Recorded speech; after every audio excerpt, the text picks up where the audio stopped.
Just want to start this video by, telling all my Celtics Nation, all my fellow Celtics fans out there that we're all in this together, that it's going to be okay. Because do you know what it is? I'm more worried about Jason Tatum than I am worried about the Celtics now. I don't care if we lose tomorrow or now. Genuinely, I would have much rather lose in Game 5 with Jason Tatum being on the court than without Jason Tatum, because now our next season could be in jeopardy as well. It could be. But big up to everyone who's watching, or big up to everyone who's tuning in. As you're entering, like the video, subscribe to the channel. It's important you do so. Show some love to my fellow panelists, King, Justin. Guys, hope you're well. It's not a great morning for me as a Celtics fan. Not just because we lost. It's more I'm more worried about my Jason Tatum. My favorite player. Jason Tatum's my favorite player, and Celtics fans, embrace yourselves. Really and truly embrace yourselves. But go on, lads. What you got to say? Hope you're well. Man, I hate being right about us not going back to back, but like I said backstage, this is not how I wanted to end the season. It's not how anyone wants to end their season, to be honest with you. It's really not. Because I thought, because we had the potential of a Celtics CAVS Eastern Conference Finals, a Celtics Lakers NBA Finals, a Lakers Warriors semifinals. This playoffs all three not happening. This playoffs had so much potential to go down as one of the greatest playoffs in history of the NBA. Genuinely, it had the potential to go down as one of the greatest playoffs you'll ever see in your history. We're seriously about to get Tyrese versus Brunson WWE style. You know what? do you know what? As crazy as this sounds, as a neutral myself, I'd much rather the Knicks go to the NBA Finals, because as for entertainment purposes, as for just, who I think would add more entertainment to the finals, I think the Knicks would add a lot of entertainment to the finals, especially with their fans, especially with obviously, I don't condone what some of their fans have been doing in recent times. Like, some of them are making fun of, Jason Tatum. Some of them are making fun of, people like. Obviously, there are some Knicks fans out there. I love New York City of New York, beautiful place. I've not been there, but I would love to go there one day. So it seems like a lovely place. Yeah, right? like I told you backstage. For anybody that's come to this channel from Jesse Almeida's channel, big ups to the Knicks fans in his chat today, because they were all respectful. They didn't care. Of course, they cared about the win, but they also showed respect to all the Celtics fans who were mourning the Tatum loss. So, thank you. I can't hate New York anymore. I really can't. And neither can I, man. King, hope you're well, man, and just talk about just how you're doing, and let's get started, bro. Just introduce yourself. Yeah. First of all, get well soon, Jason Tatum. Secondly, we didn't capture the flag. My team didn't capture the flag. We only got so close, so close in the draft block. It went to Dallas. That maybe Dallas was right. Maybe they made the right moves, but yeah, we got third. Spurs got the second as well, so they have all the pieces they need to get Giannis, so they're going to be interesting next season. And yeah, as a 76ers fan, it was good, because we kept our pick. It wasn't the pick I wanted, but we'll see draft lottery, see what happens going forward. But the playoffs has been interesting.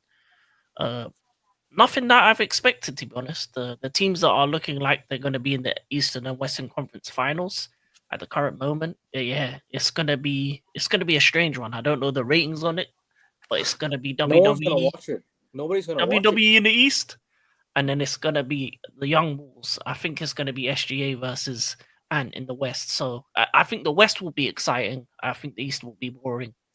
And then I'm hoping for a Minnesota Knicks finals. I want Denver to win it again. I want Denver to go back to back. Sorry, not back to back. Sorry, I want Denver to go 2-3. Nah, they're boring. I want 4 new teams fighting for survival, fighting for that chip. I can't hate Jokic, man. I just can't. I really like the way I really like Jokic, man. And you know, these past years that he's won MVPs, he's never won a championship when he's won an MVP, which is crazy. Like the year that he won the championship, he's never won an MVP. He didn't win the MVP that year, and this year I think it should be him. Personally, I think it should be Jokic again. Well, they might give it to SGA, but I think Jokic also deserves it. It's between them two for me. Nobody else. But we also have some obviously trade rumors we will talk about in a bit. But I just want to start off with the Celtics. Obviously, like it's as a Celtics fan myself, you know, at the start of the year, King, you were on the show, right? You and I both said the Celtics can go back to back. Like we definitely had the Celtics. We definitely tipped the Celtics to go back to back, didn't we? We definitely had them as favorites to win the title again. And just even if you're a rival fan, right? Even if you hate the Celtics, it's just not the way for a team to go down like that. This is not the way for a team to go down, because the Celtics still have, you know what it is. Aside from leave the injuries aside, the Celtics team is the best team in the NBA right now. Still, leave the injuries aside. If you're looking at man to man, if you're looking at talent wise, depth wise, the Celtics team is still the best team in the NBA, right? Forget injuries, and it definitely has the ability to go back to back. But losing your best player to an injury like that in a game where, okay, let's be honest, the Celtics lost, but the Knicks were just a bit better than us today as a whole. I can accept this loss. Today was a loss I can accept. The losses in games 1 and 2 were the ones where I said, you know what, that was our season. That's our season nipped in the bud. Because looking at games 1 and 2, the way we blew it, right? Justin, you were there. You heard it on Jesse's stream, yeah? Jesse was so pissed. And so was I. I was definitely upset. Like, at the fact that we went 2-0 down because we kept chucking up 3-pointers and losing games because we lived and died by the 3, and we died. That was the games 1 and 2 summed up. Carbon copy. Then you go to game 3. What a win. What a win on the road. That was a proper bounce back result. That right there is a proper bounce back result. You get that one game, you go into this game starting off so strong. Second half, the way we ended the half, brilliant. The way we ended the first half, brilliant. I thought the Celtics were in this for sure. We're gonna come back we're gonna come back 2-2. I was like, yes, the Celtics team is not going away. And then second half, fourth quarter, the Knicks come back. And at the end of the fourth quarter, I'm like, we're making mistakes here. We're not driving to the basket. We're not getting buckets. Porzingis is a liability. He's a liability. He needs to get the hell out of this team ASAP. And I don't care what anyone says. And I loved KP. I loved him. Right? Last year, he was one of my favorite players on the Celtics team.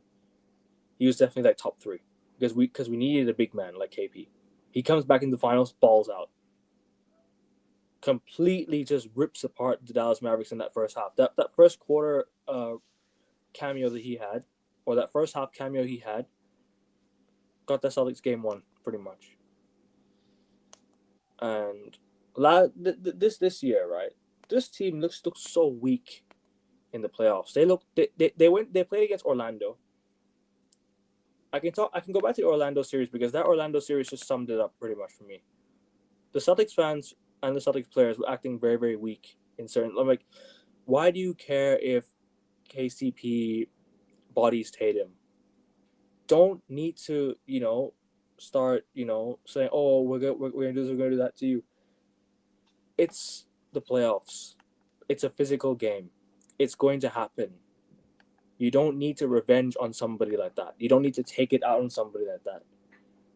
Celtics fans saying Knicks fans feel sorry for us. We don't need Knicks fans to feel sorry for us. We don't need anybody to feel sorry for us. We need to feel sorry for ourselves because we did this to ourselves. We shot ourselves in the foot. We're in the situation because of ourselves. We're not in the situation because of the Knicks. The Knicks did the Knicks did their job. The Knicks did their job. Let's just be honest. They did their job. We didn't. The Knicks are in this series because they did their job down the stretch. Jalen Brunson, clutch as fuck. Clutch player of the year for a reason. Why do you think so? Buckets in the fourth. Bare buckets in the fourth. Mikal Bridges, clutch as well. The Knicks were clutch. And we weren't. It was a 3-point game with 4 minutes to go, and then all of a sudden everything just blew away. We got blown away because we decided to take away. We decided to take 3-pointers. I'm just doing this very, very lazy analysis. I'm blaming the 3-point line for this. The Celtics just lived and died by the 3-pointers. They lived and died by the 3-pointers. We just did not take advantage of the paint. The paint was open. Attack the basket. Like in the first half, you were getting fouls. You were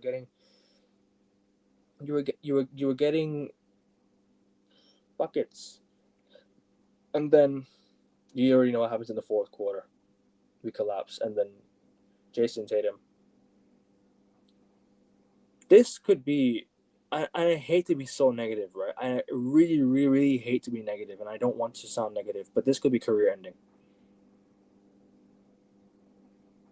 The way he went down, the way he was holding his Achilles, the way he was, walking off the pitch, not the pitch, the court.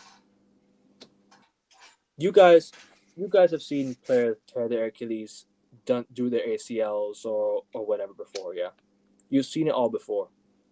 That right there sums it all up. I'm worried about Jason Tatum right now. I don't care about the Celtics Game 5 anymore. Game 5 is completely wiped out of my memory. I don't care about that Game 5 anymore. We win, we lose, it doesn't matter to me anymore. We ain't going through to the finals this year. I'm more worried about Jason Tatum than I am the Boston Celtics right now, because he is the reason why we're in this position right now. He is the reason why the Celtics are there. He's the reason why the Boston Celtics are even in the conversation this season. He's literally carried us on his back today, and we let him down. And he had to go down with an injury like that. And his season, next season, could be over as well. Not just this season, next season could be over as well. So we're pretty much writing off next season already as Celtics fans, because you know what? Because we're looking at just this injury alone, that our best player is down injured.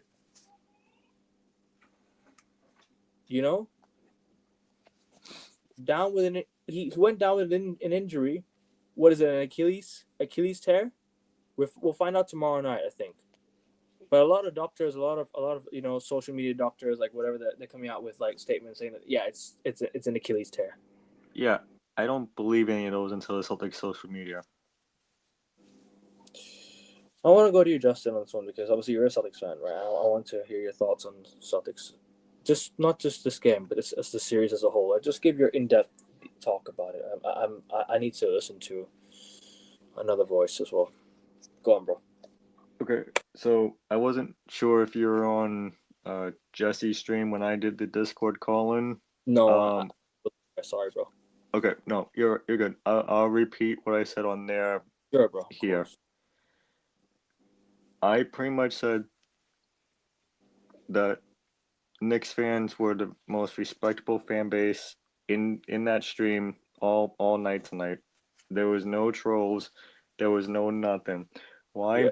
Because they know when a player like Tatum goes down, it doesn't matter. It doesn't matter if they won the game or not. They know Tatum is one of the best enemies to them in this rivalry alone. I told Jesse, am I upset that we lost this game? No. Am I upset that we're going to lose the series? Yes, but you know what? Games 1 and 2 I'm more upset about, because we had 2 20-point leads and we blew them. So I gave flowers to Knicks fans. They gave flowers right back to us. So Aikman, I said it before Game 3. We were gonna be done. Guess what? After Game 4, we are done. And I just hope, you know what it is, forget what I said about Game 5, yeah, I just hope the Celtics can come together and put in a performance for Tatum. Even if we lose in Game 5, just put in a performance.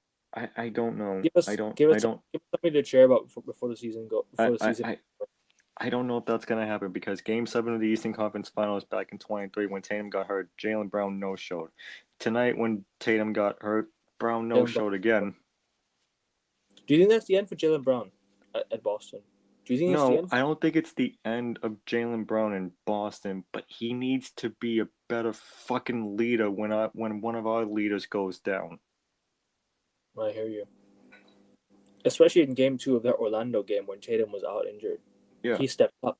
Yeah. So listen, We needed someone to step up. He didn't. And today, Jaylen Brown, 20 points. But I'll just be honest with you, 20 points not enough.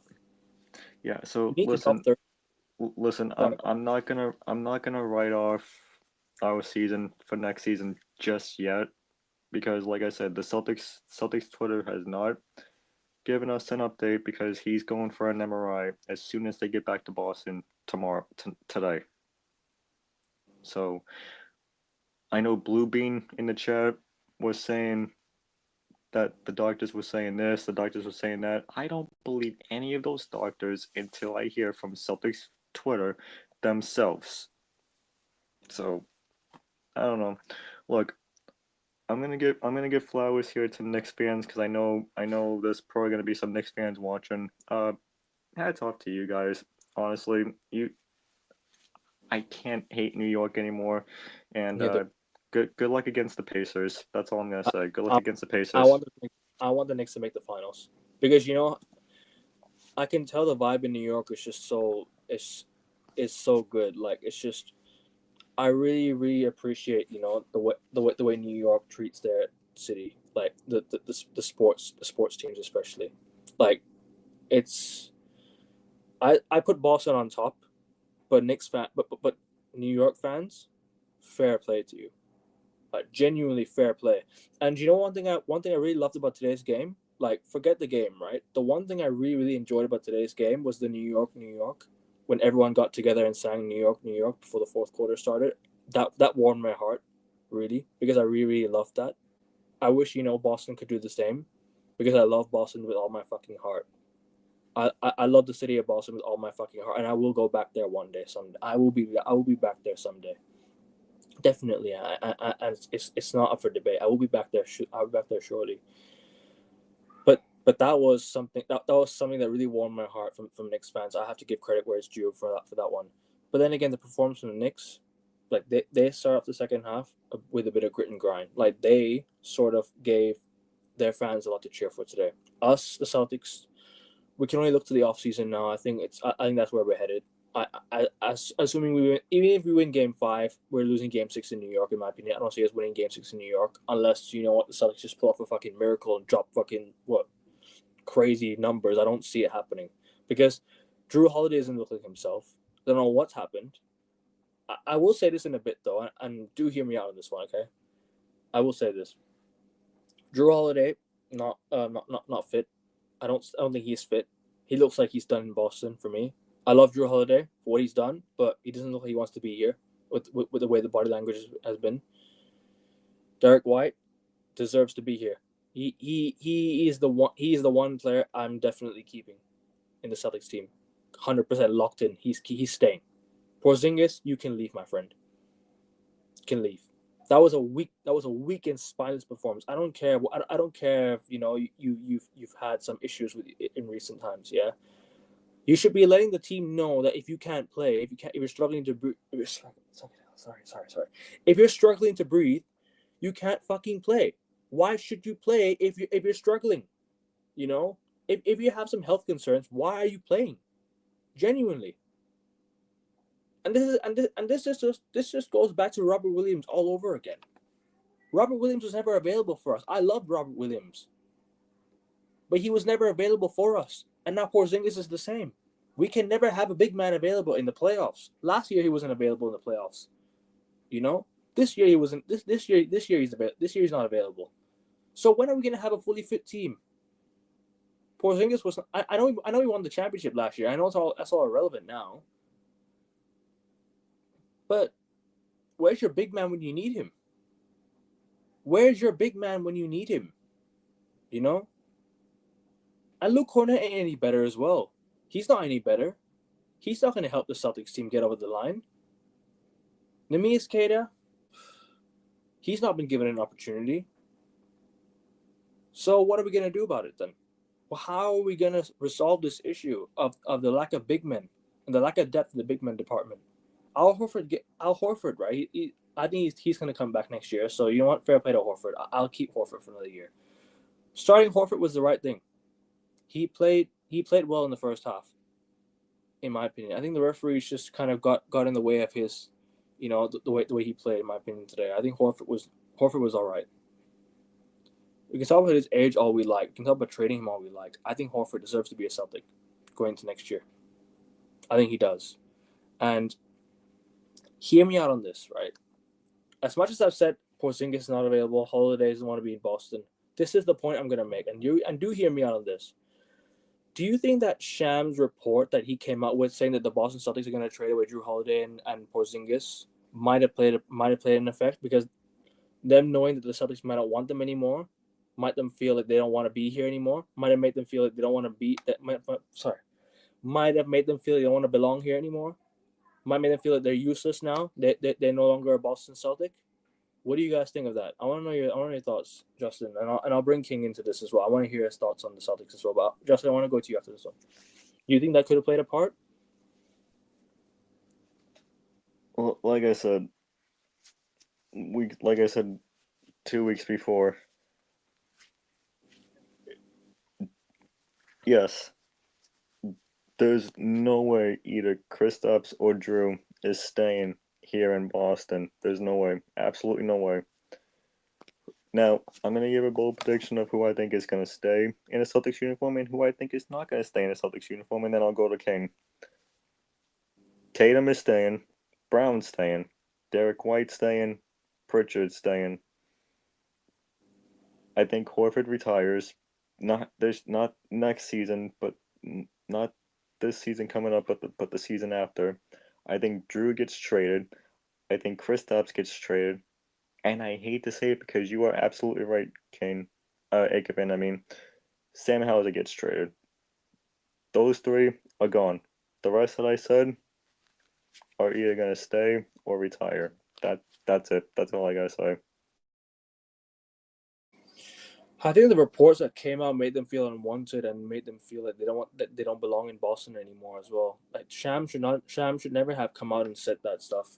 He should have just waited until the offseason to say stuff like that, because they might feel like they don't belong here anymore, in a way, It can make a player feel unwanted, and it can kind of take away their energy to play for the team anymore. But King, I want to go to you for this, because obviously, like, I know you're outside looking into the Boston Celtics. I want to know your thoughts on the whole situation of the Celtics and what could the potential be next season. What could happen next season to us? Do you think that could be the end for some players? Do you think that could be, Tatum might not ever return the same? Do you think the Celtics are done for in the future? Do you think it'll take them a long time to come back to win the championship? The window's over. I want to know your thoughts on all this. Like, just give your in-depth detail, mate. And big up to you for coming on as always, man. Much love to you. No worries. In regards to, I'll start with the game and then I'll speak to Celtics in a wider sense. I think within the game, game 4, I think it was very similar to the first 2 games, in the sense that towards the second half, you kind of relaxed on going inside and tried to rely on the free. And I think that was the difference between game 3 and 4, is that a lot of the game, Josh Hart, they were both in foul trouble. So the moment that happens, that means that the inside is available. And every time Mitch Robinson was on the court, you're going to do hacker Mitch because he can't take free throws. But once he's taken off as well, Celtic should have gone for the throat. I think they should have always pounded the box. Because for me, relying on the free has been your downfall in the first 2 games. Your shooting was good on in the game that you won, but your shooting for me this morning wasn't that great, and that led to you having that kind of that deficit even before the Jason Tatum injury. And because of that, because you rely on the free, and rather than going for the throat, going for the neck, and actually overpowering the Knicks team that was in foul trouble with two of their stars in foul trouble, it kind of let them clutch up towards the end. Now with Jason Tatum out, I don't think there's no hope for you for the rest of this series, unfortunately, because JB may go off for one game. He may go, beast mode like he did in the first round series, but I don't think he has the ability to do that for multiple games in a row because he's the Robin. He's not the Batman. Jason Tatum is your Batman. JB is your Robin, and a Robin can be Batman for one night, but he can't Tatum be was it for. Superman, but man went down today. Yes, similar to that. But in this analogy, he's your main guy. Your second guy can go off for one night, but not multiple nights. In terms of the future, it just depends on the level of injury that JT has and how long he'll be out for. In regards to the rest of the team, Porzingis, yeah, he should go because this series has shown that he is unhealthy. He's not available, and he's regressed as a player. So at this point, you move him on. Drew Holiday, age isn't on his side. I think for the Celtics, the best opportunity now is to get rid of these guys and go younger. I think you need a younger center. I think you need a couple more younger guys that are because this league is becoming younger and younger, more athletic, and you can see the teams that are successful are very young. So if you look at Minnesota, they're very young. If you look at OKC, they're very young. If you look at even with the Houstons and the Clevelands and those type of teams, they're young. They get good records. So the Celtics need to go younger. And you have the best in charge in terms of Brad Stevens to get the right picks, to get the right trades done, so you can get more picks to go younger. And I think you may not be there next season, but you'll definitely be back sooner rather than later. And with JT and JB, you have two superstars. So you just got to build the team around them, build a young core around them, and look to the future. In regards to next season, I'm not sure.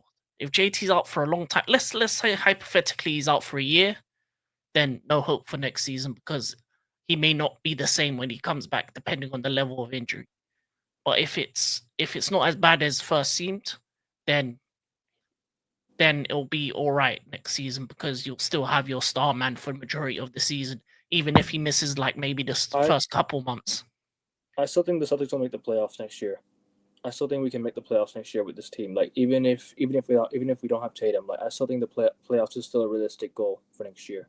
Like it might not be a lot. I don't think it'll be a play-in. I think it might be top 5, top 6, at least at minimum. Because I still think it depends on how long he's out for. If he's back sooner rather than later, then you definitely are still a playoff team, even with the major pieces you have. I think he might come back in like let's say February, March. Let's say I'm just assuming he might come back then, February, March. I think that's still enough time for Celtics to make the playoffs and go on and still go on a good run. Because we have better. It has to be earlier than that. It has to be earlier than that. It has to be before the new year. Because I still think the Celtics can have a decent record, even without Jason Tatum. Like, let's say Jaylen Brown starts heating up. Let's say he's playing at a high level next year, right? And you bring in and you obviously have Derek White who's gonna do his job, right? You bring in a good center who can make himself available, a point guard or a shooting guard that can obviously be the or you could bring Pritchard into the lineup and you can sign a backup because Pritchard is good enough to start. I think Pritchard we've all seen this year that Pritchard off the bench has made an impact. Yes, not in the playoffs this year. I hear it, not in the playoffs, sure, but when Pritchard goes off, he really does go off. He was our leading scorer in the last game for a reason. Like he was our leading scorer. So we could bring Pritchard into the lineup, or we can sign a backup. We can sign a backup guard. That's what I think we could do. But sorry, go on, bro. Oh yeah, no. I agree with a lot of the points that you said, but it just depends on the level of injury for JT, and then that will determine next season. It's most likely an Achilles. I don't know what his Achilles tear.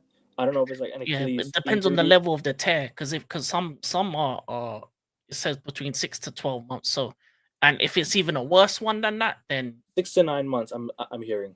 Yeah. So until we find the official status of it, 9 months from now is what?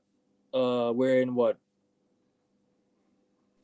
We're currently in May. 9 months from now is We're currently in January. May. June, July, August, September, It's October, the new year, November, January. December, January. Between February and March. Okay. But I say between maybe you know what my biggest hope that I'm clinging on to right now is that he comes back in early Feb, and we can limit his minutes, bring him off the bench. I know it sounds crazy, but you can bring him off the bench as like a minute, like an impact his minutes. You know, like he can play less minutes just to get his fitness going, just to get his injury, like just to clear himself from injury, just to sort of get him back to rhythm again. Because you know it is, some players, right? They can come back from an ACL and start going crazy. Because I know Jason Tatum is not in his 30s yet. You know what it is? I'm not going to compare JC to Kobe Bryant. Yeah, I'm not. Yeah, not for one doing that, right? But Kobe Bryant injured his Achilles at the age of 33, I think. When did he retire? 38. He retired at 38 years old. Mm-hmm. Not mistaken. Mm-hmm. Kobe Bryant retired at the age of 38. Right. When did he tear his Achilles? In 2013, right? 2013. He was probably, let's say, 35 at the time when he tore his Achilles. 34, 35 years old when he tore his Achilles. Because he retired in, 2016? Kobe retired in 2016? But this is what I mean. Like, I think the younger you are, you still got a lot of time left, you know? Hopefully this does not mean the end for Tatum, because I will be really, really sad if it is. Okay, can I bring up one more point? Oh, of course. It's your show too, bro. Your show too. And then King can go straight afterwards. I just wanted to get my point across there. I don't want to bring up the Klay Thompson thing from 2019. I really don't, because that was horrible to even see Klay Thompson go down. KD as well. KD, but KD's balling up this year, to be fair, even if he sells it. I really don't want to say this, but what if it's not 6 to 9 months? What if it's a Klay Thompson thing that he misses 2 seasons? I'm not saying that he will, but what happens if it's that? Then the Celtics are gonna have to rely on Jaylen Brown to fucking step up for the Celtics, and I don't see it happening because Jaylen Brown's very inconsistent. I love Jaylen Brown, I always will, but So Jaylen Brown, I will say, he's not stepped up at all this season at all. I'm sorry, yeah. he's just So I will say, if it is 2 seasons, then the best case scenario is we trade for a fucking superstar and try and do whatever it takes, and place of Tatum for the time being. We have to try. We can't just leave it. We can't just leave the team as it is. If the Celtics are still competing for a championship, because I don't think the championship window is done yet. Because if Tatum comes back, it's not done. Right it's not done. But if Tatum is out for a season or 2, then we're only hoping it's 6 to 9 months. Yeah, I'm not jumping the gun yet, but I'm just fearful that it might be a Klay Thompson situation. To be fair with you though, Klay Thompson did return to his best for a minute, for a good minute. Like he did, and then he was out for the season again. Yeah, no, I hear it, but I just hope the injuries don't play a huge. I think it might, but I hope it doesn't play a huge impact to Tatum now. I hope it doesn't make him injury prone now because. But here's just me thinking, why are you passing it to Jason Tatum, man, bro? Who was that wide open in the corner again? That was what for a 3-pointer before Tatum. Drew Holiday. Kick it out to Drew Holiday. Why are you kicking it out to Tatum? Tatum had to stretch for that ball, man. But like I said, we will hear more from the Celtics themselves once the MRI is done. God willing, it's a very, very short injury, man, and I hope he's only out for the off season. Like that's it. I only hope he's out for the start, at least at the start next year. Come back in January, February, something like that. I just hope it's like miracle injury. Yeah. Like I hope it's not, as bad as it looks. Because sometimes people go down in pain, right? Yeah. But when they come back, or when the results come out, it's not as bad as people think. Because obviously, people obviously feel pain like at the start. People are eventually going to feel pain at the start of an injury.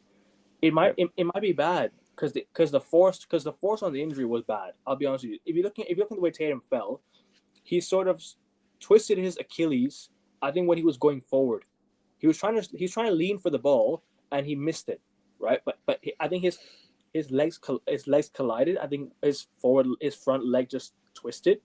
Yep. So I'm thinking like maybe it was the impact of the fall. It wasn't more to do with just the way Tatum like. I think the way Tatum, how would you say it? I think he caused it to happen. The way because he himself caused it to happen because the way he went forward.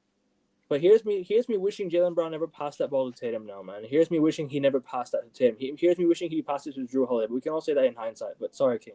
Justin, you have anything to say? Anything more to say?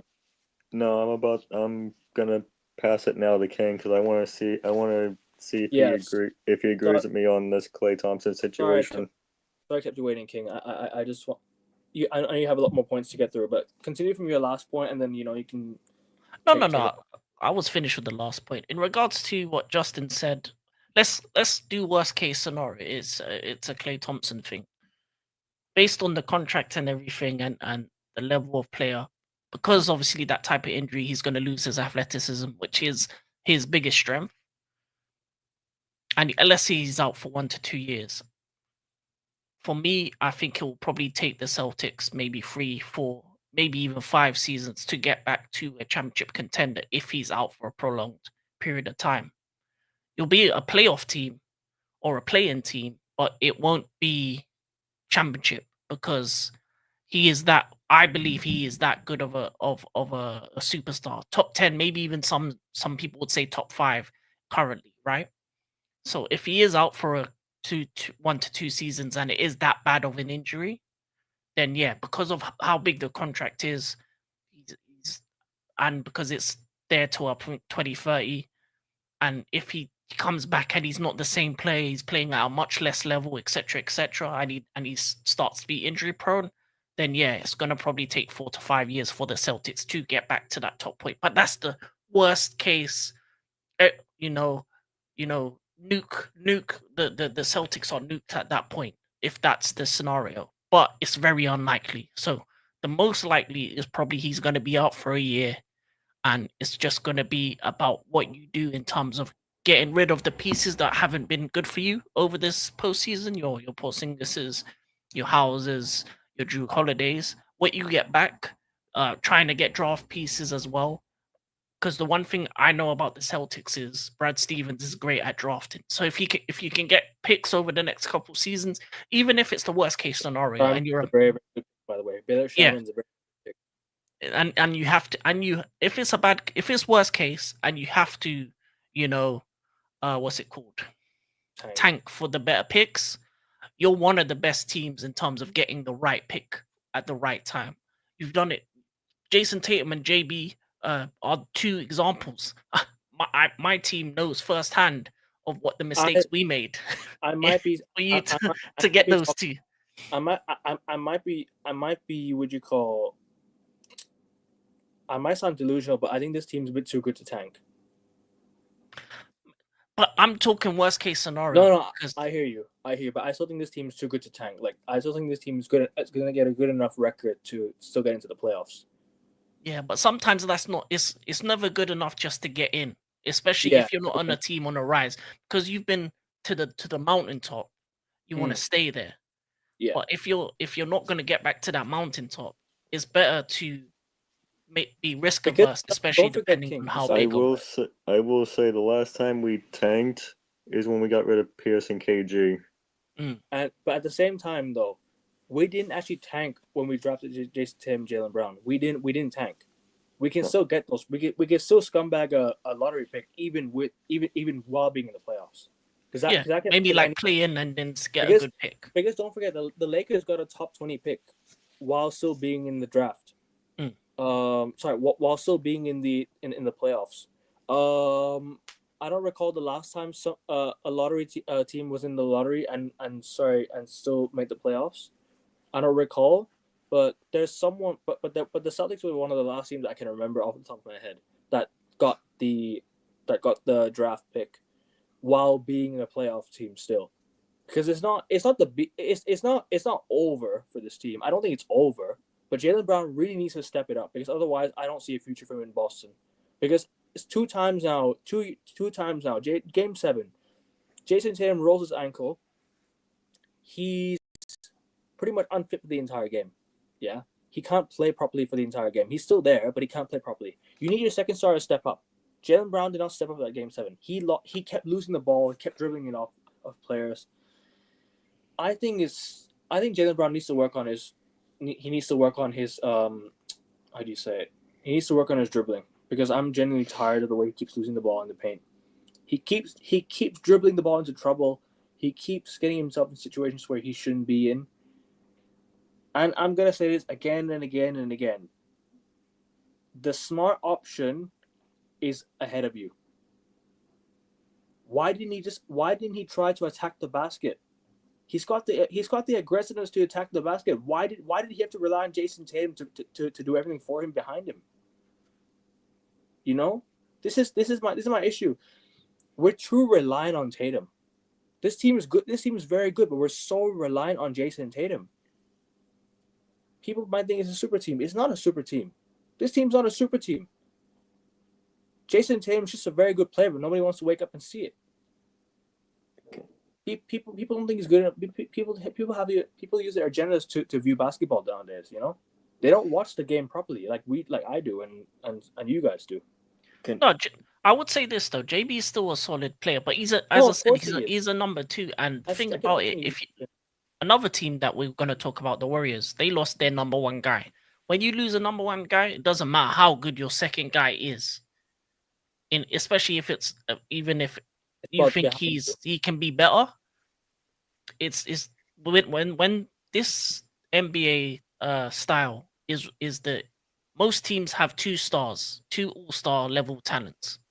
You lose one, the second one is probably slightly less better, but maybe he performs one game like he did, like JB did in the Magic. But as I said, he can't do it for games after games after games. And if you're and the thing about it is this: the way you lost JT in the clutch in the last couple of minutes, I'm gonna lie to you. If you're a player psychologically, you think it's over then and there.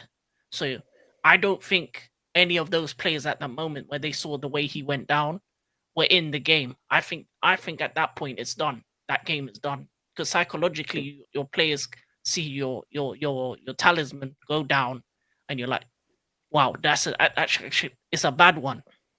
So mentally I don't think they were there for the last couple of minutes in that game. Can I make one more quick point because because Sure. I think I'm gonna be hopping off after this. Boys, bro. Yeah. If Tatum is out for a year, let's say that he is. Let's say he doesn't return for this coming season. You know who I would go get? I would call Phoenix. I would do everything that I can. I would go get Kevin Durant.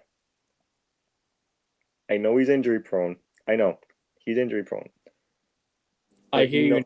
I wouldn't have agreed with you a year ago, but right now I genuinely do hear you. Genuinely. Right. Look, if Tatum was not gonna be possible to miss a year, then I would say, you know what, let's not go get Kevin Durant. Let's not. But now that he possibly is, I'm sorry, but there's no superstar that I would want right now more than either Kevin Durant or Giannis Antetokounmpo. And I know Giannis would never want to come here to Boston, so why not go get Kevin Durant? I don't think Giannis doesn't want to come here. I just don't think we have the pieces to trade for him. No, but we have the pieces. We have the pieces to trade for Kevin Durant, though. No, we do, but the problem is we might have to trade away too much for Giannis. That's the problem. I don't think he doesn't want to come here. I think he wants to, but it's just who we have to trade for, who we have to trade away to get him. You know, because we might have to trade away a lot of our good pieces. We might have to trade away Derek White, and I don't want to trade away Derek White. People know how good Derek White is. That's why I bring up Kevin Durant. Do you know what? I'll even make the case that Derek White has been our second option this season. Derek White's been our second option this season. Did you see one of the games where, yes, it's a regular season. Yes, I know I can't compare it to the playoffs. Did you see that one game where White and Pritchard stepped up and dropped 41 points each? Yeah, that was against the Blazers. That's the second option right there. Yes, it's against the Blazers, but you still need to drop 41 points to win the game, and they did. And you know what it is? It's more to do with how you do it. Jaylen Brown has not done it consistently this year. Very inconsistent year. And you think it's his knee? You think it's his, could be last point. But do you think his knee? You think it's his knee? You think his injury is troubling him? I honestly do think so. I really do. I think his knee is not 100%, and honestly, I think even he is looking forward to the season ending soon because he needs to be 100% healthy. But yeah, all I'm gonna say is, and I'll let you guys talk about it, is I really do think Kevin Durant should come to Boston to take over for Tatum for the year. I really do. But who do you trade away is my question. Kristaps Porzingis. Drew Holiday? No, Kristaps. But then how are we gonna afford his contract? My question. I think KD's out of contract. Okay, maybe both Kristaps and Drew. Because Drew Holiday said he's gone if Porzingis is gone. Didn't you say that as well? I did. So that's why I'm thinking that's why I'm thinking Kristaps and Drew to Phoenix for Kevin Durant and maybe a future draft pick. Because let's be honest, if this is my last day and then I'm getting off. No, it's okay, bro. It's all good, bro. Don't worry. If the rumors of what I'm hearing about Tatum are true and the Celtics are not announcing it until his MRI is done, I don't trust Sam Hauser in the starting lineup. Neither do I. So I think we should. I think we need to go get a superstar that can take over for Tatum's spot. I really do. Yeah. No, I hear you. I hear you. But I would love Giannis, but I don't see him coming to Boston because we don't have enough to offer to the Bucks. That's why I'm saying Kevin. That's why I'm saying Kevin Durant. I think he can join Boston. I don't think it's out of the realms of possibility. I think he can still join Boston. I think he wants to join, but it's what we offer to them. It's what we could offer them. We don't have much to offer because if we offer because they're gonna ask for Derek White, they're gonna ask for Jaylen Brown, they're gonna ask for Drew Holiday back, they're gonna ask for maybe Porzingis. We're gonna have to offer a lot for Giannis. It's gonna be. And we're going to pretty much trade away our depth, so we have to be careful with what we do. Yeah. And before I hop off, I do want to hear what Kane has to say about what I said about KD. Sorry to wait for you, man. We just wanted to get our points across. You can continue from everything, bro. No, it's all good. In terms of the KD point, I would say this. I don't think it would work out. I feel like for the Celtics, I think they need to look long-term future. So for me, if I'm the Celtics and let's say JT's out for a year, I would get rid of the guys you need to get rid of for younger pieces and for picks, and try and get some good picks for next year. Because then at least when JT comes back the season after, you've got some picks, you've got some young pieces. Maybe he's not the same guy he once was, but you've got guys coming up that you can add to the rotation so that he doesn't even have to play as much minutes, doesn't have to be relied upon as much. Also, you have to factor in that Jaylen Brown over that period of time might get better as well, because he's going to have to become the main man. So over the summer, he's going to have to improve. And then over the season, he's going to be the guy everyone's going to look at to be the one to lead the team. So maybe that kind of responsibility might improve his game as well. So I wouldn't go for someone of the age of KD because I think in the long term it would be a bad look. I think go younger, especially with the way the NBA is going. Get younger, get draft picks, get rid of the guys that are past it in terms of their sell by date, and try and get the Celtics team to be a much younger squad. Because then you can deal with the best teams in both the East and the West. Because that's what this league is. It's an athletic, it's a young league. And I think that's the next stage for the Celtics. And I think if you do that, by the time JT comes back, you'll have a young group of players. And I know that, as I said, Brad Stevens, he knows how to draft. He knows how to maneuver in terms of what players to get, what pieces to get for what. I mean, he's done it before and he'll do it again. So for me, KD, no. I think he's too old, he's too injury prone, and he's not worth the money. And he'll ask for a lot over a period of time, which I don't think Boston needs. I think, yeah, go younger. Maybe even, yeah, look at trying to get younger pieces and maybe the free agent market and see what you can get from there, and then see when JT's back what level he's showing in the first couple months, and then decide what your next move is. Rather Lonnie than Walker was right there for us. Been saying it. Lonnie Walker was the guy to come off the bench and make an impact for the Celtics. Lonnie Walker in the lineup wouldn't even be a bad shout the way he plays. He's not a superstar that can cover up for Tatum. But he gets you the stats that you need in a game. He'll get the stats, he'll get the numbers. So I don't see an issue why we can't get Lonnie Walker. I know he plays for the Sixers now, but we should have got him before. He might still be available next year. You never know. I don't know. I think he signed a year. I think he signed a year contract with you guys, if I'm not mistaken. Just depends when he's available too. But yeah, free agent market, young signings, or draft picks. I think that's where the Celtics should do, depending on the level of injury that. Do you know what? Do you know what's been the Hail Mary for the Celtics? For me, it's throwing big money at everyone. We shouldn't have been throwing big money at Drew Holiday and Porzingis. I don't think it was a demand. I think it was ineligibility. But peace out, Justin.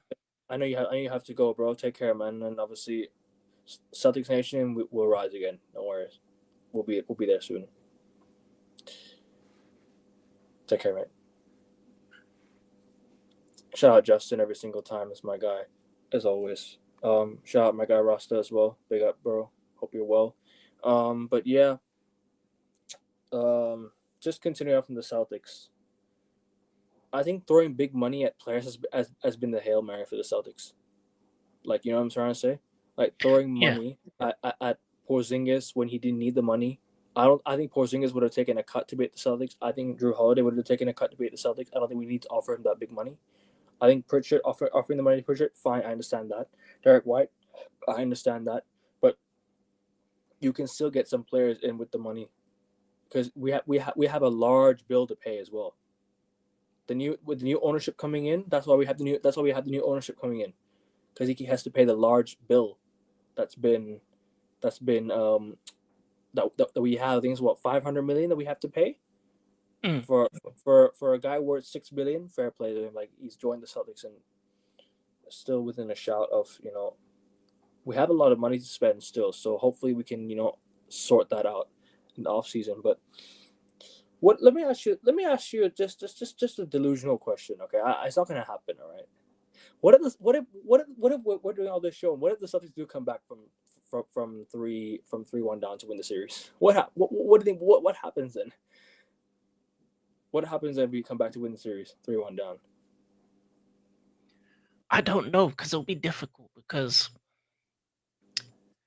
let's say you do come back, and JB performs at a level, you got the Pacers most likely in the Eastern Conference Final. Let's say delusional Eastern Conference Final. I hope the Cavs come back, because I want the Cavs in the conference finals, man. I don't want to see Pacers Knicks in the conference finals. I ain't watching it, bro. I ain't wasting my time. Yeah.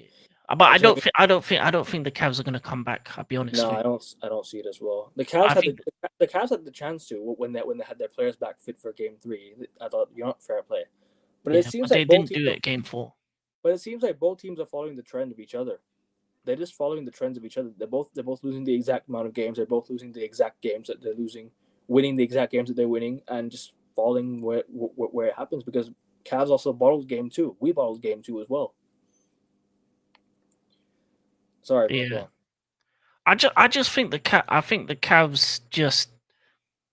I think they don't have enough for the size of the Pacers. That's the issue that you're gonna have. Pacers have a lot of size, and defensively, they're gonna be at you. So I don't think you offensively are gonna be able to cope with that. Yeah, throwing money is never the right idea. I hear you, Rasta, completely. They don't want to play. Yeah, no, it's not that they don't want to play. In basketball, it's completely different. I think basketball players are more committed to their game than footballers nowadays. I think basketball players are more committed to the game. Obviously, we've seen the likes of Ben Simmons fall down, but you're looking at the likes. It's a 50-50. I feel like some Yeah, are, but some, as you said, Ben Simmons, he's a prime example of money over basketball, the lifestyle over basketball. There's some guys are like that. They prefer the mm, lifestyle compared to the actual sport. But yeah, because they can that, retire with that money. They don't have to worry about the future. They're set for life with the money that they're earning. You know what I'm saying? yeah, So exactly. Especially if they get a super max or a max contract, exactly, they yeah. can just chill after that. And Jason Tatum is pretty much just gonna invest his money into his family with the money that he's got. Obviously, because obviously he grew up with a single mother. He grew up with he's obviously a single father up with a girlfriend now. Mm. I think he has a second child now as well. So he's gonna have to provide for his family, and it's gonna be it's gonna help him down the line. But anyways, like I said, back to the Celtics and the Cavs. Let's say both teams do come back, and they're both within an injury crisis, with Mobley out, Garland out, DeAndre Hunter out, but Jason Tatum is out, Sam Hauser is out, and let's say Porzingis is out. Who wins that series? If both teams were to come back, I know I'm just speaking in delusional land now. I'm just being in delusional land saying this because I don't think it's gonna happen, obviously. But let's say both teams do come back. I don't know. I don't know who. I don't know. I've. I don't think either will. And if they did, it doesn't really matter because whoever comes out of that, whoever they face in the West, they're gonna lose. Mm. Because you can't afford to have multiple injuries in NBA Finals, especially with Celtics with their star player. If let's say Cleveland lose um, Garland again or lose Mitchell, it's over for them really. Because you're Do going to go you up against Denver, who have Jokic. You're even going to go up against OKC, who have SGA. You're going to even go up against the Timberwolves, who has Aunt and who's and them boys as well. It's just not going to be a good look. I don't think you want the finals to be two healthy teams at least, because then it's a competitive, maybe 6-7 game series. But if it's one team that's like injury crisis and the other team healthy, it could be a 4-0 in the final because you do, you don't have the star power, the players available to make an impact and lose it. And the thing is, that's how big this moment is with the JT injury, is that those type of injuries, those are the ones that end your playoffs.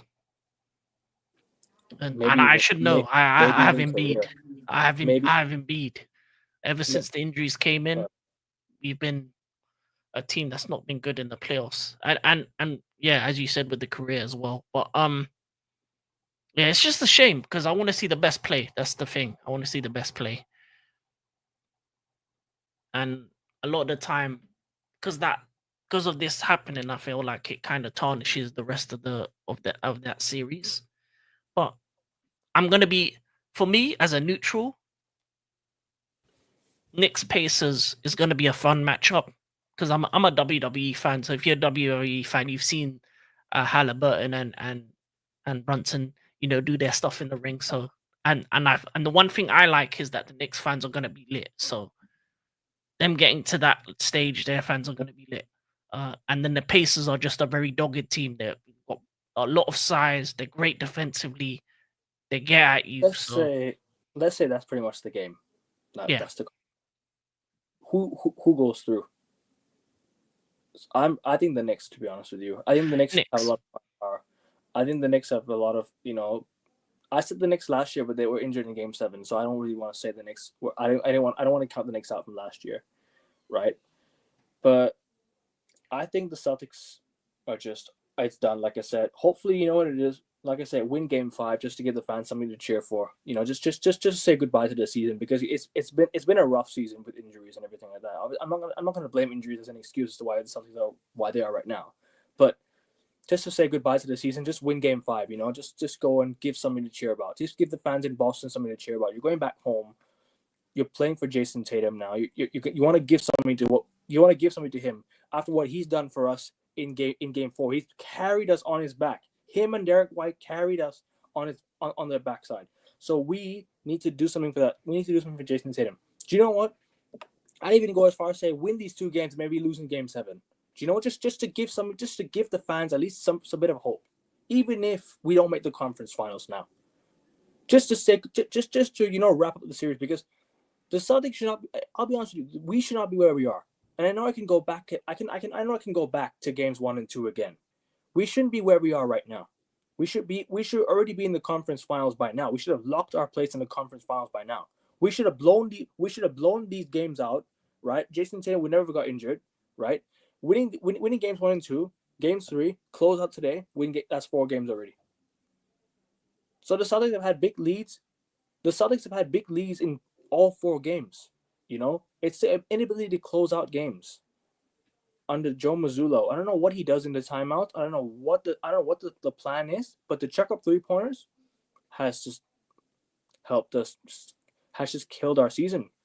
It's killed our season, but we can move on to Cleveland now. I have a lot more to say about the Celtics, and I'm gonna save it a lot. I'm gonna save it for the end of season review because I have a lot more to say about the Celtics. I have a lot more because we can talk about the offseason all we like. The offseason, we'll talk about the Cavs, the Warriors, and then we'll talk about the NBA draft. All right. Just quickly just recap the NBA draft quickly. I want to know your thoughts on obviously I want to know your thoughts on the Cavs because the Cavs are cooked now. I think that with the injuries, the Cavs are pretty much done. I think it looks like. Do you think the Cavs? I also want to ask you: do you think the Cavs have been found out, or do you think they're just injured and not healthy going to this series? No, I think it's a health issue more than anything, and especially when you're going up against the Pacers. As I said, they have size. They're defensively strong. They're a team that gets at you. So if it's a physical game and you're not 100%, which Mobley isn't 100%, Garland hasn't been 100% because he's been out for most of the playoffs. So like first 6 games. So at this point, you're struggling, and I feel like as a team, if 2 of your top 3 guys aren't 100% and you're facing a team like the Pacers, it's not a good day. Like the 2 teams I don't want to face if I'm having an injury crisis are the Pacers and the Pistons. Because they're dogged teams. They're gonna get at you. They're gonna, especially in the Eastern Conference, those are 2 teams that I don't want to face when I've got, you know, I'm not 100%. I'm hobbling. I'm not out running at full effort because that's what they've been doing. They've been full effort, defensively solid, pretty much choking the life out of Cleveland in this series so far, and that's why they're 3-1 up, and that's why it's looking like it's going to be a Pacers Knicks final, and it's looking like both teams are going to go 3-5 at this current stage. So yeah, it's just unfortunate, when Garland hasn't been healthy the entire time, when Mobley goes down the way he does. So it's just you can't give that extra effort you need in the playoffs. You can't give that extra 10%, that 20% that you normally can if you're fit and healthy. And I think that's what the Pacers are doing more than most. And I like the way I don't like the way they play, but I like the hustle that they give. And with Siakam, Halliburton, he's a star player. So you have a guy that can put up a lot of points as well. And I would say this: some of the ways that they've lost games as well, Cleveland have to look at themselves in the mirror because you can't allow for a man to miss a free throw, get the rebound, and then hit a free. So it's a bit of 50-50. It's a bit of Cleveland's own fault, and it's a bit of the Pacers just being the more fit, healthier team. And that's the thing I've said with the Celtics as well, is that you need to be younger, fitter, healthier. And that's gonna be the thing going forward in this modern NBA in the way it's done. So is what it is. Cleveland, lick your wounds, come back stronger next season. You kind look at it as a learning experience in essence. Understand that maybe maybe don't go so hard in the season. You don't need the number one spot. As I've said, not always the Completely number agree one with you. team gets to the They finals. they overplayed the regular season in my opinion. They over because okay, actually, you know what? To be fair with you, they were kind of chasing the one seed, and they wanted to lock it up, right? Yeah. I hear it, but they overplayed their players. Yeah. They should never have played the players over like this over an 82 game season. It was too much. I think like me and you have alluded so many times in the season, 82 games for me is way too much. For a season with only 30 teams, having to play one team 4 times of it doesn't make sense. And with the NBA Cup, you're playing from 5 times now. So it really makes no sense. Unless you're gonna meet them in the playoffs, I understand playing them in the playoffs. Fine. That should be okay. But if we're just looking at purely just over the course of a regular season, I think for me we can go back to the 2021 season when the Bucks won the championship. The year that there was 3 games for what you can play a team from your conference 3 times. I think that's better. Why play 4 times? Play everyone in your conference 3 times. Play someone in your conference. Play someone in the opposite conference 2 times. Fine. Bin the NBA Cup. Bin it. It's not useful. It's really not going to help with the season. I don't understand why people need to play the NBA Cup. It really doesn't help. It doesn't help with ratings. It doesn't help with anything. The NBA Cup is not watched by much. They don't take the NBA Cup seriously. The top teams don't take the NBA Cup seriously. And what do you get rewarded for it? What's the reward for winning the NBA Cup? You don't get automatic playoff qualification. You don't get a ticket to Vegas or wherever that for the All Star or whatever it is. You know, or I don't know, or whatever it is. I don't mean to say that, but something of the sort. Like you need like there should be a reward for winning the NBA Cup, not just prize money. Like it should at least be a play-in qualification or a home court advantage. At least something in the playoffs. You should get something. For example, the Lakers won it last year. They should have got automatic playoff qualification for winning it. The Bucks should have got automatic qualification for winning it. They made the playoffs automatically anyways. Those teams did anyways this year. But last year the Lakers went to play-in tournament. They went to the play-in tournament again last year. So, like I said, it's just all about lack of reward for winning such a trophy that just added a year ago. So yeah, I don't really have much to say on the Cavs. I think they're injured. They're being overused. These players are being overused. They're overplayed. The fitness levels are not high. I can tell by Mitchell. He looks worn out, dropping 12 points in a game where you need to win. You look worn out, man, and they need to go rest and regroup. The Cavs are lost where they were last season. I never thought the Cavs were going to win the championship this year. I didn't think the Cavs were going to make the finals. I personally thought the Celtics were going to get past them and make the finals. I thought the Celtics were going to make the finals. It'd be a Celtics-Cavs conference finals. That's what I thought it would have been. That's what I would have thought it would have been. But listen, we can only hope and pray next season goes better for both our teams because I actually, you know what it is? I actually wanted the Cavs to win the series. I was actually rooting for the Cavs as well because I wanted the Celtics to play the Cavs in the conference finals. I wanted the rings to go up for the NBA because I like the NBA. I love the NBA. That's why we're here. We start talking about the NBA because we love the NBA, right? So yeah, no, I just think I think both teams need to go into the offseason and really come back healthy next year. Try and come back healthy next year. Because like I said, and I will say it again, 82 games is way too much. But let's talk about one more team, the Golden State Warriors, and then we'll talk about the NBA draft and wrap up, right? The Golden State Warriors. Wait, what about the Thunder Nuggets? That one's 2-2. Because oh yeah, sorry, we'll talk about that one as well. Sorry, my bad. That one as well. But we'll talk about the Warriors one, right? Because the season's on the line for them. The season's on the line. We're talking about teams with the season on the line, so we'll talk about them too. Yeah, the Nuggets and the Thunder. No one's season's on the line yet. It's still going back to it's going to go back and forth that series. I think. So we'll see. But the Warriors season's on the line. They couldn't defend home court just like the Celtics and the Cavs couldn't defend home court. All these three teams, the top three teams in 2018 didn't defend home court. And I think the Warriors are done. Curry's injuries kind of played a huge toll on them. Yes, they won game 1 in Minnesota, but game 2, he wasn't fit. Game 3, He wasn't fit. Game 4 today, he was out again. And the Warriors needed him big time. They needed him. Well, if he can return for Game 5, No, he's out till game 6 at most. So that's a big if. The Warriors need to win the next game. Otherwise they're done.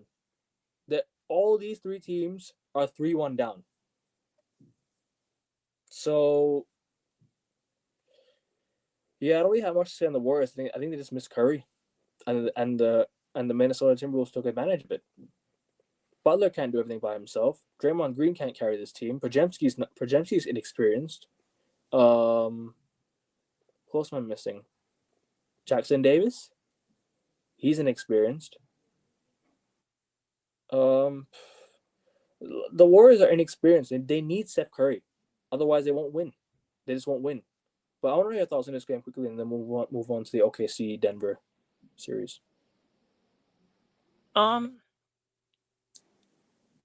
You're right in the fact that the Warriors without Curry is an issue, but I expected to see a bit more from Jimmy because you're the main man now, and one thing that you've moved from team to team to team and wanting to be the main man in a similar way to where Harden's moved from team to team to team. So at this stage where Curry's out for the whole game, you're the guy. You didn't do enough. You only took 9 field goals, scored 14 points in a game at home. For me, I just think the Warriors look old. They look tired. They look past their best in terms of Draymond, in terms of what's his name? I forgot his name. Buddy Hield. In terms of Jimmy as well, they just look old and tired, and they're coming up against a younger, hungrier team. And to be honest, that's what the Timberwolves were. They were wolves. They were dogs. They just got at them. And is no joke. He's a problem, and there's a problem that they can't solve. And the likes of Jaden McDaniels and to that effect. And I just think the Warriors dynasty, the Curry era, is coming to a close. He's getting old. He's getting injured. He's on the way out, and the young boys are coming through.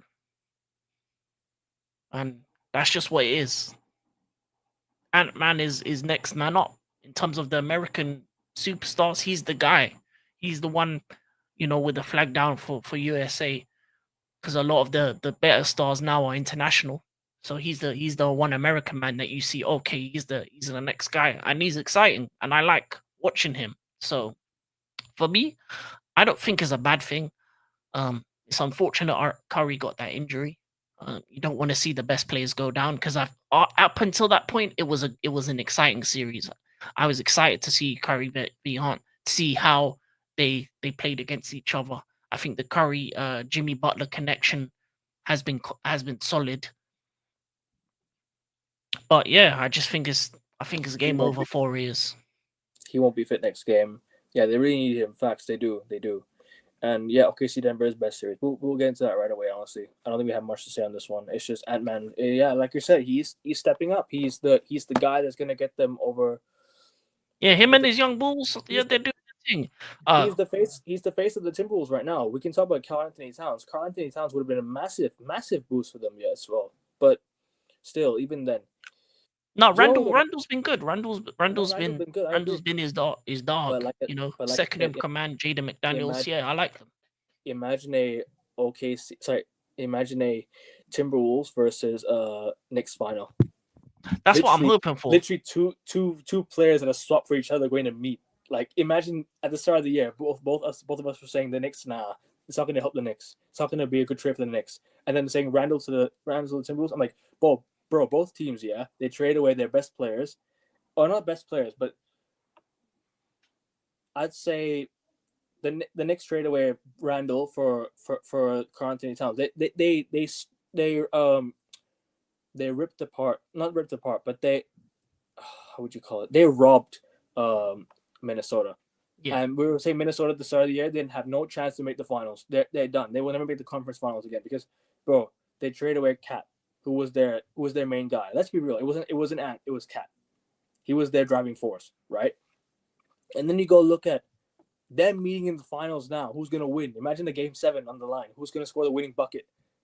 You know, that would be such good that would be a good viewership. I think Knicks. I think we need. You know what? As much as I'm not a fan of just the Knicks in general. Some of their fans are a bit, but They're toxic. They're very toxic. I don't mind the Knicks. The Knicks in the NBA Finals should probably be the right move for me. I think the Knicks. In terms of like views, the Knicks in the NBA Finals should be the go. Should be the go for me. It'd be nice to happen, but they got to get past the Pacers and they got to finish off the Boston Celtics. So we got a long way before we know if that's going to happen or not. But to finish off, Warriors, they're done out. So imagine we come back from 3-1 down.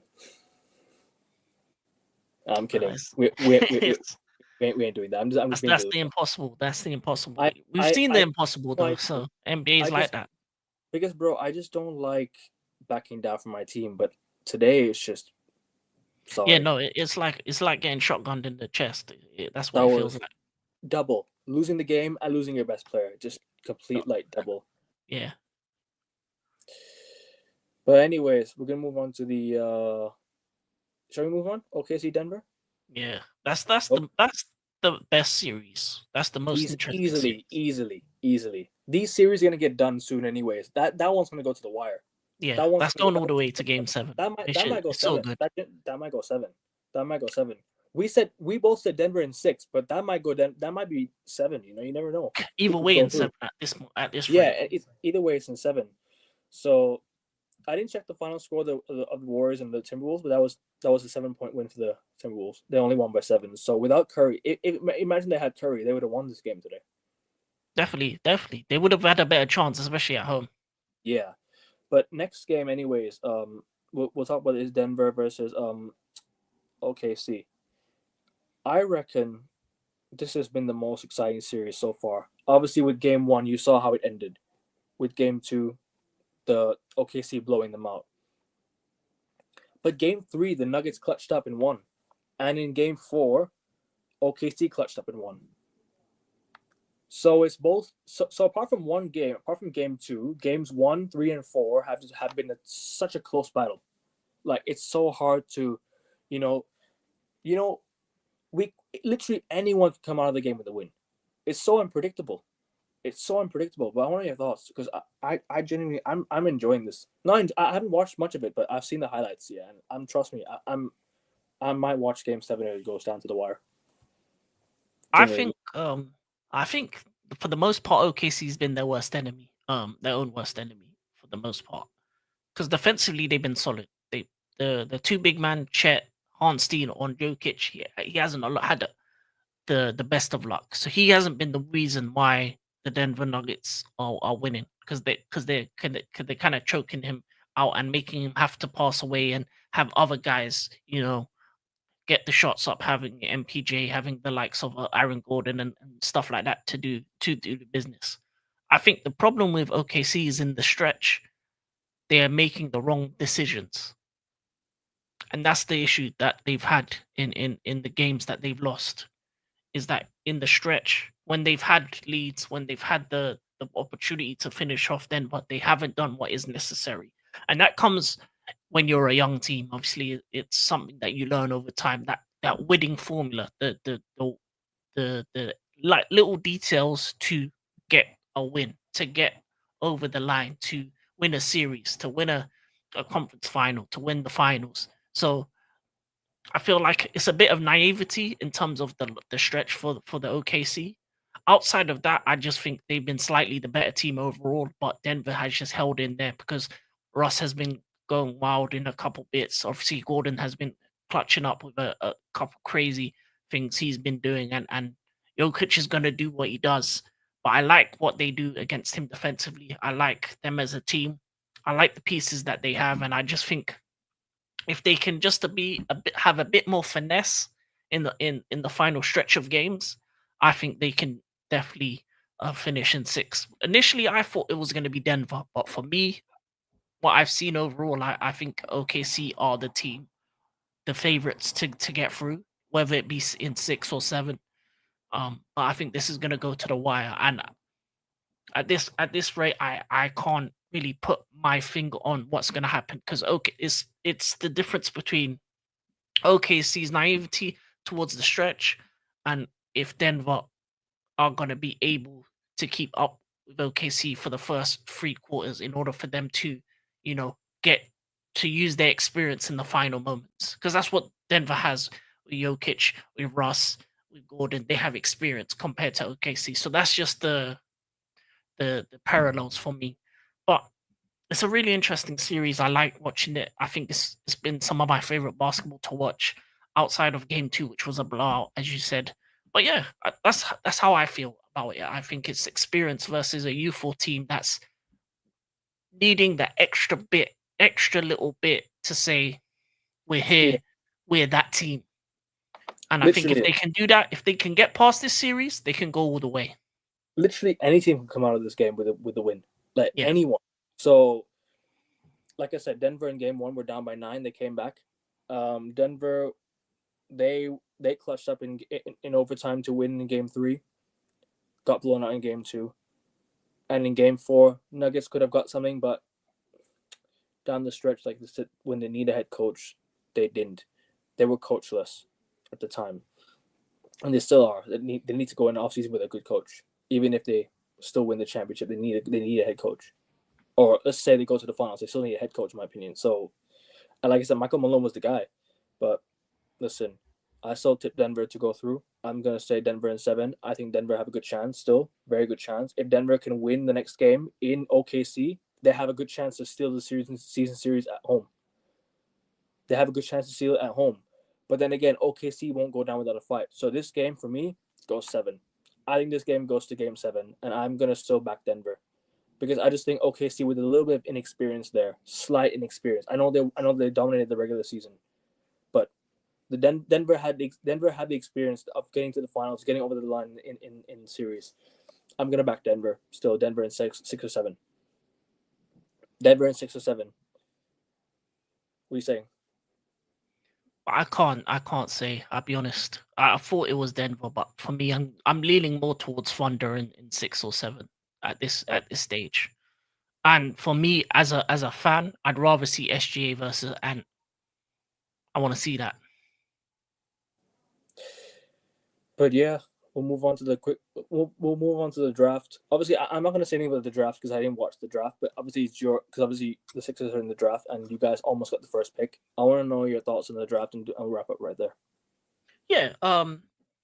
Obviously, I'll just quickly go into the top 3. Obviously, the first pick went to Dallas, so I think for Dallas fans, they deserve it after the heartbreak of Luka.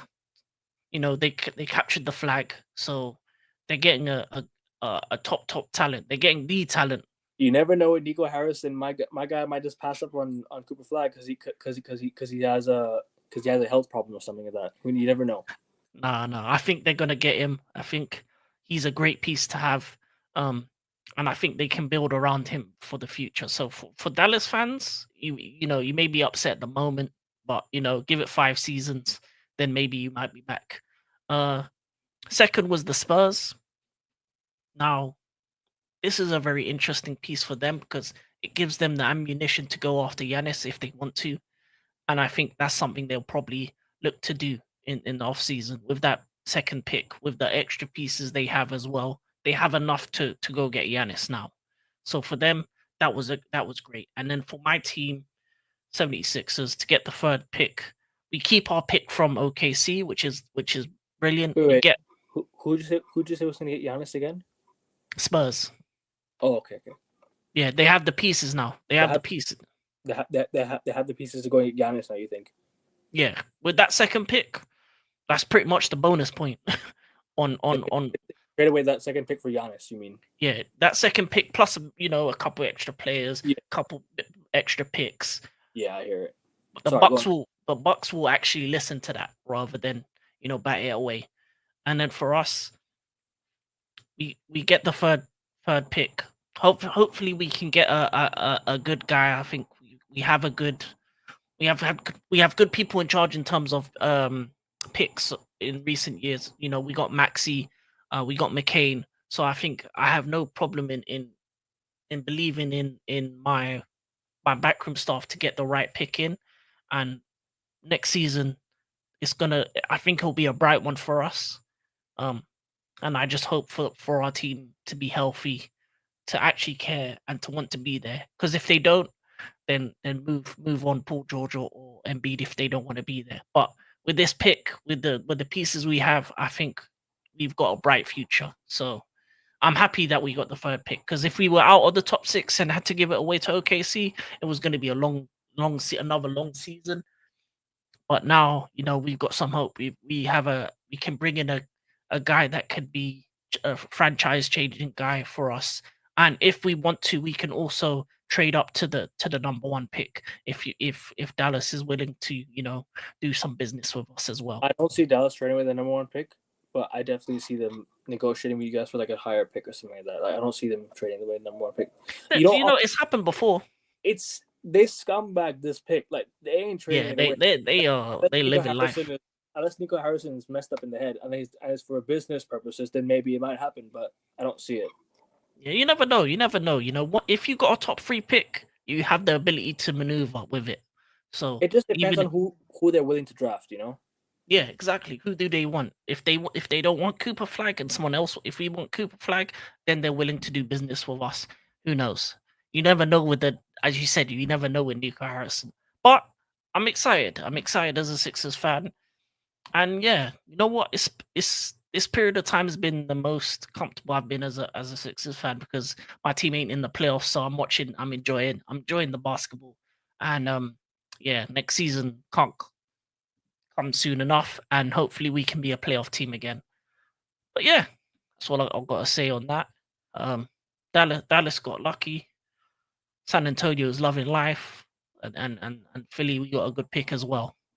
For all the teams that didn't get good picks, it is what it is. Yeah, you ain't a big team, so it's rigged. We ain't a small market, baby. But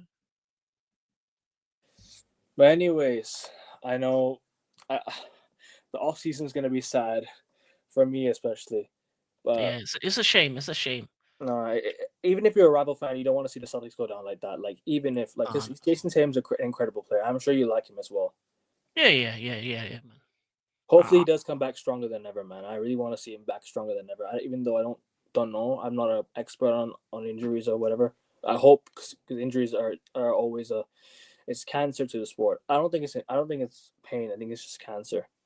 Like, injuries are another cancer to, like, physical cancer. You know what I'm saying?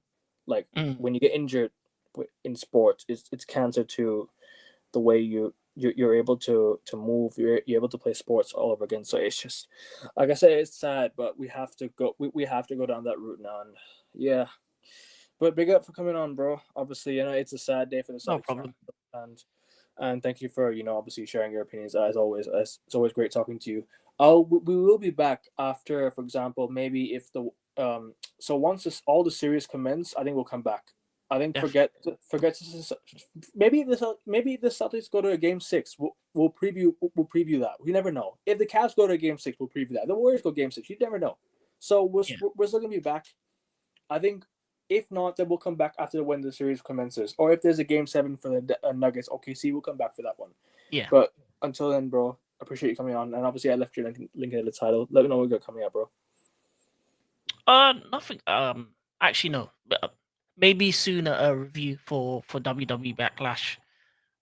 Right. Already have a preview out or on that as well, so maybe a review for that coming soon. And obviously, I'm also on Rumble, Authentic World Analysis, where we talk about politics. So if you're on politics, then go on there, Rumble as well. And outside of that, not much else. I'm going to be on here talking basketball and Formula One.